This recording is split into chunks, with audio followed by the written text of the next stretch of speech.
Proses lahirnya pandangan hidup bangsa. Manusia yang diciptakan oleh Tuhan Yang Maha Kuasa dikodrakan hidup secara berkelompok. Kelompok manusia itu akan selalu mengalami perubahan dan perkembangan. Perkembangan manusia dari yang mengelompok sampai akhir pada suatu keadaan di mana mereka itu terjadi kata hubungan yang kuat dan serasi. Ini adalah petanda adanya kelompok manusia dengan ciri-ciri kelompok tertentu yang membedakan mereka dengan kelompok-kelompok manusia lainnya.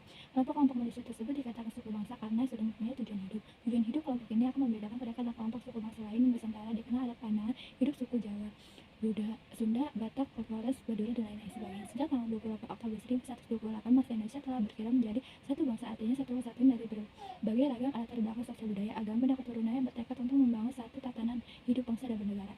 Bangsa Indonesia lahir menurut cara dan jalan yang tempuhnya sendiri yang merupakan hasil antara proses sejarah di mana lampau tantangan perjuangan dan cita-cita hidup di masa yang akan datang yang secara keseluruhan membentuk kepribadian sendiri. Oleh karena itu, bangsa Indonesia lahir dengan kepribadiannya sendiri yang bersamaan dengan lahirnya negara. Kepribadian ini itu dijadikan sebagai pandangan hidup dan dasar negara Pancasila. Bangsa Indonesia lahir dengan kekuatan sendiri, maka percaya pada diri sendiri juga merupakan salah satu ciri kepribadian bangsa Indonesia. Karena itulah Pancasila bukan lahir secara mendadak pada tahun 1145, melainkan telah melalui proses yang dimatangkan oleh sejarah perjuangan bangsa kita sendiri dengan melibatkan pengalaman bangsa-bangsa lain dengan diilmahi oleh gagasan-gagasan besar bangsa kita sendiri. Karena Pancasila sudah merupakan pandangan hidup yang berakar dalam kepribadian bangsa, maka ia diterima sebagai dasar negara yang mengatur hidup ketatanegaraan. Hal ini tampak dalam sejarah bahwa meskipun dituangkan dalam rumusan yang agak berbeda, namun dalam 3 buku UUD yang pernah dimiliki, yaitu dalam pembukaan UUD 1145, Mukadimah Konstitusi Republik Indonesia Serikat UUDS tahun 1155, Pancasila itu tetap tercantum di dalamnya. Seperti halnya keluarga, suatu bangsa yang bertekad mencapai cita-cita bersama memerlukan suatu pandangan hidup. Tanpa pandangan hidup, suatu bangsa akan terombang-ambing. Setiap bangsa mempunyai cita-cita untuk masa depan dan menghadapi masalah bersama dan mencapai cita-cita bersama. Cita-cita dan tujuan nasional bangsa Indonesia tercantum dalam pembukaan UUD 1145 yang ini mewujudkan suatu tantangan masyarakat yang adil dan makmur, material dan spiritual berdasarkan Pancasila. Pengertian pandangan hidup. Pandangan hidup merupakan wawasan atau cara pandangan untuk memenuhi kehidupan di dunia dan kekal di akhirat. Bangsa Indonesia yang terdiri dari berbagai suku bangsa tersebut meyakini adanya kehidupan di dunia dan di akhirat. Berdasarkan hal tersebut, dapat ditemukan persamaan pandangan hidup di antara suku-suku bangsa di tanah air ini, ialah keyakinan mereka dan adanya dua kehidupan. Inilah yang menyatukan pandangan hidup bangsa Indonesia walaupun mereka terdiri atas berbagai suku yang berbeda. Bangsa Indonesia terikat oleh keyakinan kepada Tuhan Yang Maha Kuasa dan kuatnya tradisi sebagai norma dan nilai kehidupan dalam masyarakat adalah tali persamaan pandangan hidup antara berbagai suku bangsa di Nusantara ini. Pandangan hidup berbangsa dan bernegara tersimpul dalam Pancasila yang memberikan pancaran dan arah untuk setiap orang Indonesia tentang masa depan yang ditempuhnya. Pandangan hidup bangsa Indonesia tertuang dalam kalimat sila Pancasila. Fungsi pandangan hidup. A. Dalam pandangan hidup, suatu bangsa dapat secara jelas mengetahui arah yang ingin dicapai. B. Dalam pandangan hidup, suatu bangsa akan dengan mudah memandang persoalan-persoalan yang dihadapi. C. Dalam pandangan hidup, suatu bangsa akan dapat mudah mencari pemecahan masalah-masalah yang dihadapi, memiliki pedoman dan pegangan dan membangun dirinya. Pancasila sebagai pandangan hidup berarti sebagai pegangan hidup, sebagai pedoman hidup, petunjuk arah hidup dan kehidupan. Unsur-unsur dalam pandangan hidup suatu bangsa mengandung A. Cita-cita bangsa, B. Pikiran-pikiran mendalam, C. Gagasan mengenai wujud kehidupan yang lebih baik. Pandangan hidup suatu bangsa adalah intisari kristalisasi dari nilai-nilai yang dimiliki bangsa itu dan diyakini kebenarannya yang berdasarkan pengalaman sejarah telah menimbulkan tekad pada bangsa itu untuk mewujudkan dalam kehidupan sehari-hari. Penjabaran nilai-nilai Pancasila sebagai pandangan hidup. Satu, sila ketuhanan yang Maha Esa. Sila pertama Pancasila berbunyi ketuhanan yang Maha Esa. Terdiri dari dua pengertian pokok, yaitu pengertian tentang ketuhanan dan tentang yang Maha Esa. Ketuhanan berasal dari kata Tuhan, yang ini Allah, zat yang Maha Esa, pencipta segala kejadian termasuk pencipta sebuah makhluk.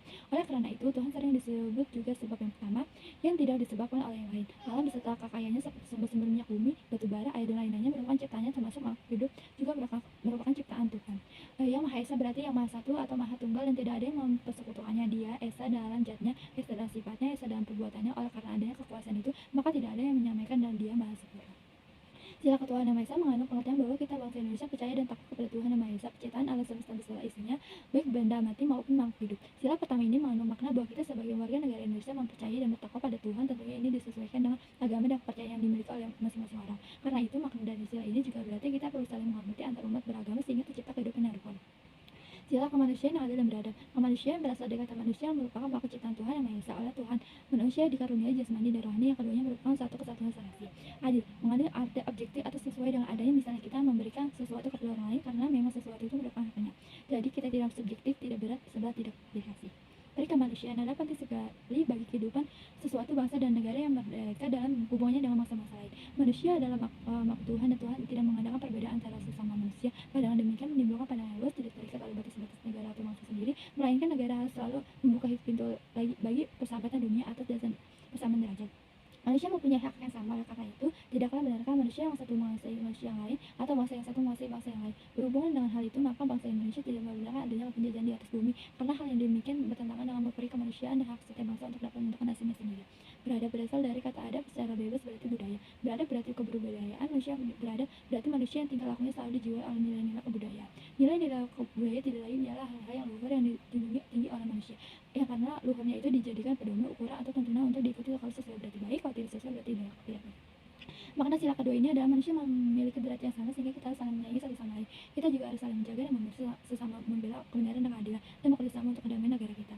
3. Siap persatuan Indonesia. Persatuan berasal dari kata satu, berarti seutuh. Tidak pecah belah, bersatu mengandung pengertian disatukannya berbagai macam corak yang beraneka ragam menjadi satu kebulatan. Dengan perkataan lain, hal-hal yang beraneka ragam ini setelah disatukan menjadi sesuatu hal yang serasi, utuh dan tidak saling bertentangan antara yang satu dengan lain. Indonesia ialah dalam pengertian geografis dan bangsa yang mendiami wilayah Indonesia. Sila ketiga berarti kita harus menempatkan kesatuan dan persatuan dan mengutamakan kepentingan negara dari kepentingan masing-masing. Kita harus mempunyai kepribadian yang rela berkorban demi negara Indonesia, mencintai bangsa Indonesia dan tanah air, serta bangga pada negara. 4. Sila kerakyatan yang dipimpin oleh hikmah kebijaksanaan dalam pemusyawaratan atau perwakilan. Kerakyatan berasal dari rakyat yang berarti sekelompok manusia yang mendiami suatu wilayah tertentu. Kerakyatan berarti suatu prinsip mengakui bahwa kekuasaan tertinggi berada di tangan rakyat. Hikmah kebijaksanaan berarti suatu sikap yang dilandasi oleh penggunaan pikiran yang sehat dengan selalu mempertimbangkan persatuan dan kesatuan bangsa. Kepentingan rakyat akan dijamin dengan sadar, jujur, dan bertanggung jawab, serta didorong oleh etiket baik sesuai dengan hati nurani yang murni. Permusyawaratan berarti suatu tata cara yang khas Indonesia untuk merumuskan dan atau memutuskan sesuatu hal berdasarkan pandangan rakyat sehingga tercapai keputusan berdasarkan mufakat. Pelaksanaannya memerlukan semangat mengutamakan kepentingan nasional daripada kepentingan daerah, golongan, dan pribadi. Hal ini memerlukan pula etiket yang baik dan ikhlas, dilandasi oleh pikiran yang sehat, serta ditopang oleh kesadaran bahwa kepentingan bangsa dan negara malah kepentingan lain. Perwakilan berarti suatu tata cara untuk mengusahakan ikut sertanya rakyat yang mengambil bagian dalam urusan negara. Bentuk keikutsertaan itu ialah adanya pada perwakilan baik di pusat seperti MPR, DPD, dan DPR maupun di daerah yang berusia DPRD. Anggotanya badan-badan perwakilan itu ditentukan melalui suatu pemilihan bersifat langsung, umum, bebas, dan rahasia. Sila keempat ini mengajarkan kita untuk tidak memaksakan kehendak kepada orang lain dan mengutamakan kepentingan negara dan orang lain. Terkadang kita akan menemukan perbedaan pendapat dan cara pandang, namun kita harus menyelesaikan dengan cara bermusyawarah atau berdiskusi. 5. Sila keadilan sosial bagi seluruh rakyat Indonesia. Keadilan sosial berarti keadilan yang berlaku dalam masyarakat di segala bidang kehidupan baik material maupun spiritual. Hal ini terdapat keadilan itu tidak hanya berlaku bagi orang yang kaya saja, tetapi berlaku pula bagi orang miskin, bukan hanya untuk para pejabat. Seluruh rakyat Indonesia berarti bahwa setiap orang yang menjadi rakyat Indonesia, baik yang berdiam di wilayah kekuasaan Republik Indonesia maupun warga negara Indonesia yang berada di negara lain. Makna dari sila ini berarti mengembangkan perbuatan luhur dengan cara kekeluargaan dan gotong royong selalu bersikap adil. Selain itu, kita seimbang antara hak dan kewajiban dalam menghormati hak orang lain.